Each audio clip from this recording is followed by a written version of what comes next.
Hello बच्चों, let's see this question. The question says if a dot a equals to 0 and a dot b equals to 0, then what can you say about the vector b? तो इस question को solve करते हैं। इस question को solve करने के लिए की कॉन्सेप्ट है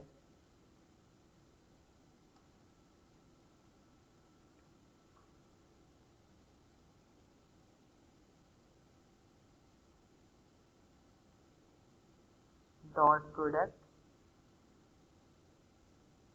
और इसे हम स्केलर प्रोडक्ट ले जाते हैं।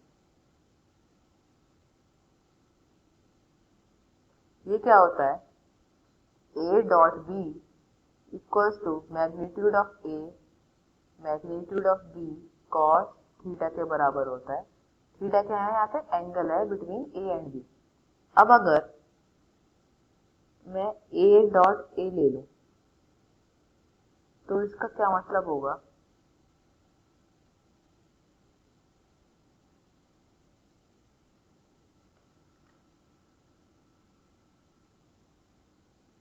क्योंकि यहाँ एंगल बन ये वेक्टर a है और ये भी वेक्टर a है, तो इनके बीच में थीटा क्या हुआ, 0 हुआ ना। तो यहाँ से क्या मिलेगा, मैग्नीट्यूड ऑफ a कॉस 0 की वैल्यू क्या होती है 1, तो ये क्या हो जाएगा मैग्नीट्यूड ऑफ a, इसे हम कह सकते हैं मैग्नीट्यूड ऑफ a का स्क्वायर।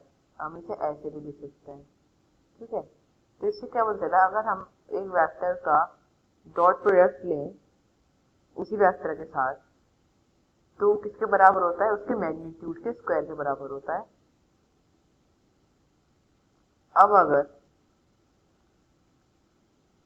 ये हमारी कंडीशन हो गई तो हम क्या करें, इन कॉन्सेप्ट की हेल्प से अपने क्वेश्चन को देखेंगे। हमारे क्वेश्चन में हमें दिया है a डॉट a बराबर है 0 के एंड a डॉट b बराबर है 0 के, ठीक है। तो a डॉट a कर ले बराबर 0, तो हम इसे क्या लिख सकते हैं, मैग्नीट्यूड ऑफ a का स्क्वायर लिख सकते हैं।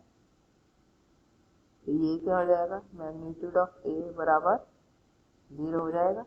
तो इससे पता चल रहा है हमें a इज अ 0 वेक्टर, क्योंकि इसका मैग्नीट्यूड किसके बराबर हो गया, 0 के बराबर हो गया। जब 0 के बराबर हो गया तो ये वेक्टर कैसा हो जाएगा, 0 वेक्टर, ठीक है।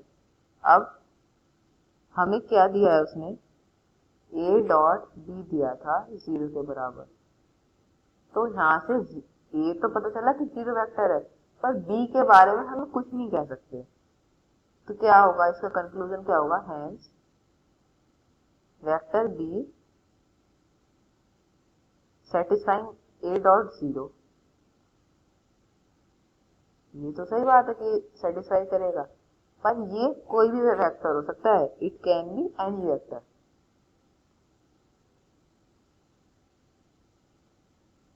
ये हम ये नहीं कह सकते कि ये स्पेसिफिकली यही वेक्टर होगा, ये कोई भी वेक्टर हो सकता है। तो बी से क्या कंक्लूड होता है कि ये कोई भी वेक्टर हो सकता है, ठीक है। यही हमें बताना था। Hope you understood well, thank you.